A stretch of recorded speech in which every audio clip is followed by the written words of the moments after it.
आप सभी को आज बुधवार का दिन है। हम गीता जी का अध्ययन कर रहे हैं। आजकल हम अध्याय 3 का अध्ययन कर रहे हैं, जिसमें कर्म के बारे में अभी तक, क्योंकि ये कर्मयोग है, कर्म के बारे में भगवान कृष्ण अर्जुन को बता रहे हैं। आज हम श्लोक नंबर 13 से लेके श्लोक नंबर 16 तक का अध्ययन करेंगे। तो आइए शुरू करते हैं। यज्ञाशिष्टशिनो सन्तु मुच्यन्ते सर्वकिल्बिषे भुञ्जन्ते त्वगं पापा ये पञ्चयत् आत्मकारणात्। यज्ञाशिष्टशिनो सन्तु मुच्यन्ते सर्वकिल्बिषे भुञ्जन्ते ते त्वगं पापा ये पञ्चयात्मकारणात्। इसका भावार्थ है, भगवान के भक्त सभी प्रकार के पापों से मुक्त हो जाते हैं, क्योंकि वे यज्ञ में अर्पित किए हुए भोजन को ही खाते हैं। अन्य लोग जो इंद्रिय सुख के लिए भोजन बनाते हैं, वे निश्चित रूप से पाप खाते हैं।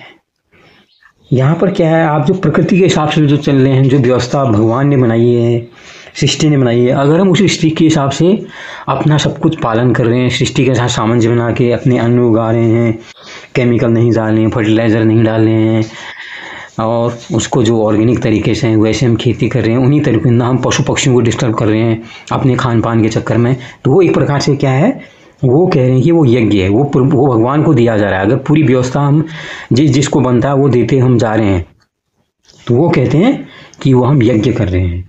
तो ये यज्ञ के अर्पित भोजन को ही जो दे दिया पशु पक्षियों सबको जा रहा है हिस्से में, तो यज्ञ में अर्पित कर दिया हमने।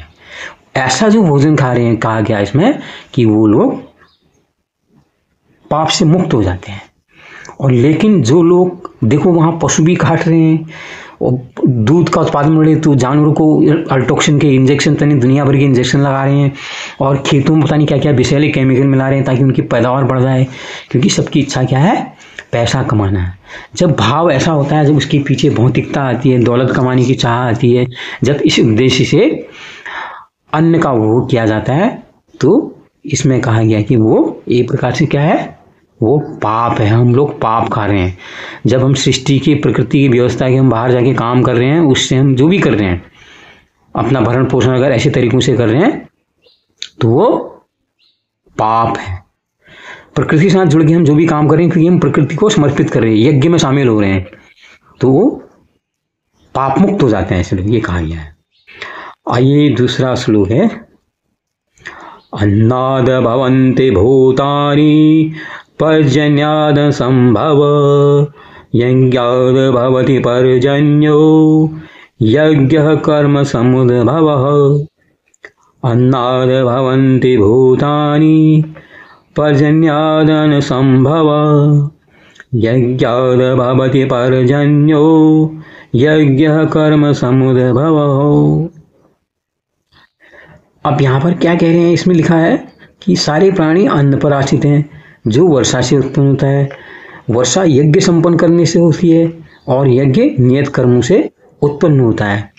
ये तब की बात है, तभी कोई आज ऐसा प्राकृतिक अवस्था है। आज जो क्लाइमेट चेंज का एक बहुत बड़ा प्रश्न उठाया ना, वो हमारे सामने आ गया। देखो, या तो बारिश हो नहीं रही है, सूखा पड़ जा रहा है, और जब हो रही है अतिवृष्टि हो रही है, बाढ़ आ रही है, सब क्योंकि हम लोगों ने क्या है, जो प्राकृतिक व्यवस्था उसके साथ हमने छेड़छाड़ कर दी है।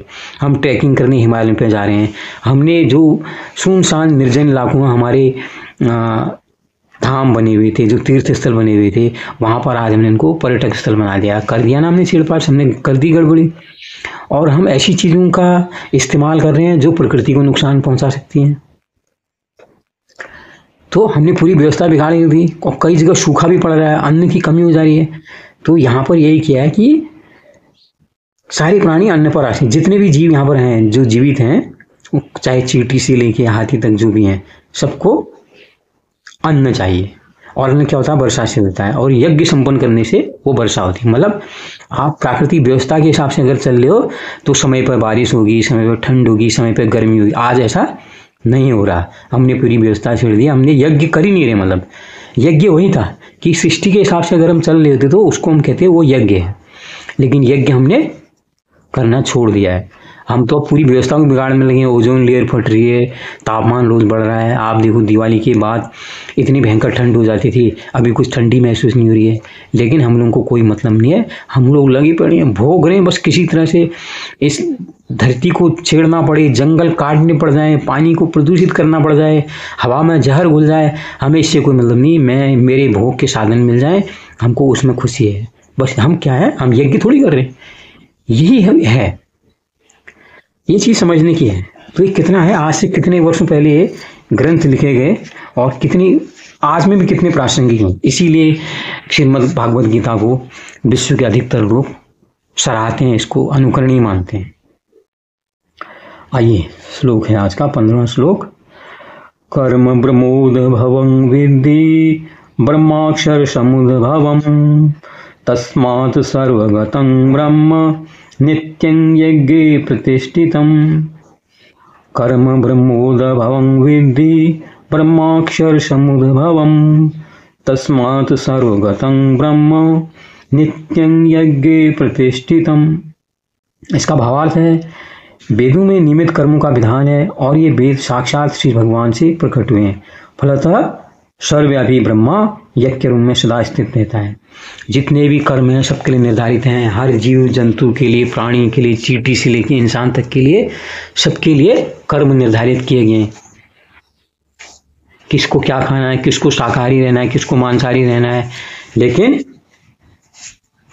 अब हम लोग वहाँ भी गड़बड़ी करने लगे हैं। मांसाहार का कहीं कोई प्रयोजन नहीं था, हमने अपने जीवन में मांसाहार शामिल कर दिया है। तो ये चीज़ें हम लोग समझ नहीं पा रहे हैं। तो ये जितने भी कर्म किए गए कह रहे हैं विधान, आप हमको समझते ही नहीं, हमारे कर्म हैं क्या हमको पता ही नहीं है।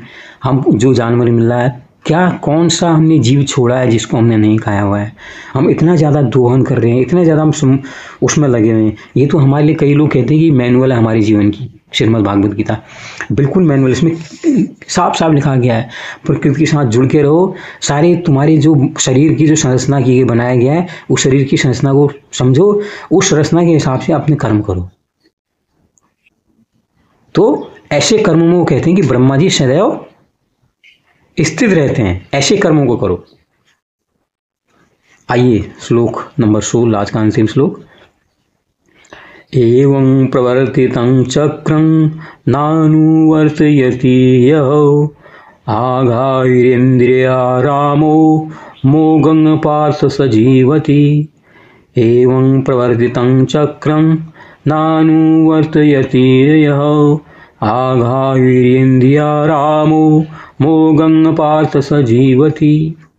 इसलिए यहाँ पर भगवान कृष्ण अर्जुन से कह रहे हैं, हे अर्जुन, जो मानव जीवन में इस प्रकार वेदों द्वारा स्थापित यज्ञ चक्र का पालन नहीं करता वो निश्चित ही पापमय जीवन व्यतीत करता है। ऐसा व्यक्ति केवल इंद्रियों की तुष्टि के लिए व्यर्थ ही जीवित रहता है। आज के समाज में तो पूरा का पूरा यही चल रहा है।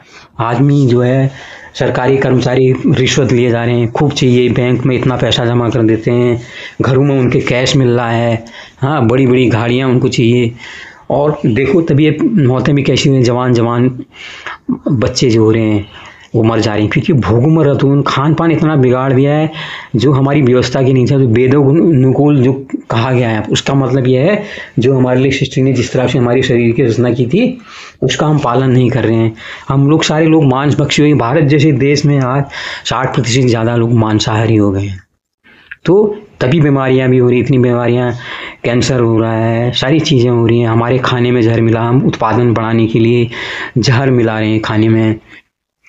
हमारा पानी दूषित हो गया है, फैक्ट्रियों का इतना धुआं हमारे में, हमारी पॉलीथीन हमारी इतनी इस्तेमाल हो रही कि जो पॉलीथीन इस्तेमाल में हमारा देश है पूरे विश्व में सबसे आगे और कई गुना आगे। फिर भी सरकार आए जाए उन पर कुछ नियम बनाती है, लेकिन जो सरकार के कर्मचारी हैं वो रिश्वत ले दे के वो पॉलीथीन के प्रयोग को बंद नहीं करा पा रहे हैं। उसके कारण सिर्फ सरकार भी नहीं है, क्योंकि हम लोगों को ये चेतना ही नहीं, क्योंकि हम लोगों को पता ही नहीं है कि हमारा कर्म क्या निर्धारित किया, जो वेदों के द्वारा निर्धारित कर्म किया कह रहे हैं ना। क्योंकि हम लोग तो गीता पढ़ते नहीं है, हम लोग ग्रंथ पढ़ते नहीं है। ग्रंथों को हमने पढ़ा होता तो हमको पता लगता हमारी धरती विलुप्ति की ओर जा रही। हम लोग धरती तो यहीं रहेगी, पूरा यहाँ से जो जीवन है वो विलुप्ति की ओर जा रहा है, ये हमको चेतना ही नहीं है। हम कह रहे नहीं यार सब संभाल देंगे, सब हो जाएगा। जो अमीर है वो तो दूसरे ग्रहों में जा सकते हैं, फिर वहाँ भी वही करेंगे।